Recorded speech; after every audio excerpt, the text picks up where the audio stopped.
Gibraltar's new mayor, Kaiane Lopez, made the international papers this week, featuring in the Daily Mail, who claimed she was the world's most photogenic mayor and said even Boris Johnson's zip wire dangling seems dull compared to Kaiane. The Daily Mail also covered the King of Spain's upcoming state visit to the UK, which is still set for June despite recent tensions.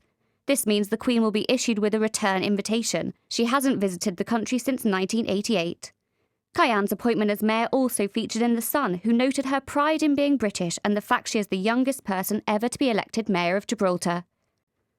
Also in The Sun this week was the argument on board a flight from Gibraltar to London. The argument was allegedly between Gibraltarian and Spanish passengers over the current Gibraltar situation, which is featuring heavily in the media at the moment. A witness to the debacle said they heard a local woman saying, "I've had enough, you Spanish are all the time provoking me." The drama led to the cabin crew having to separate the disruptive passengers, who were then greeted upon landing by armed police officers and given a warning.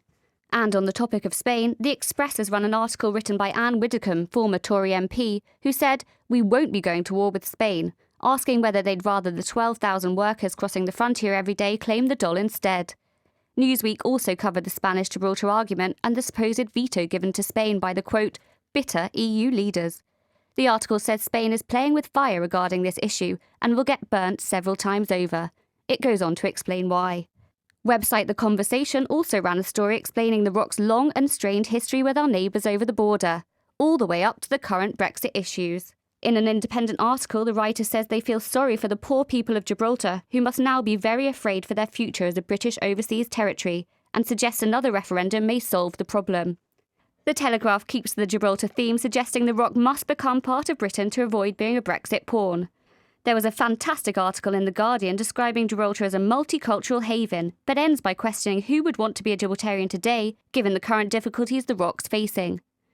And to round it off, Spanish site La Tribuna says Spain does not fancy going to war over Gibraltar, attributing the country's economic recovery to the millions of bottles of wine, fish and jamón serrano exported into Britain.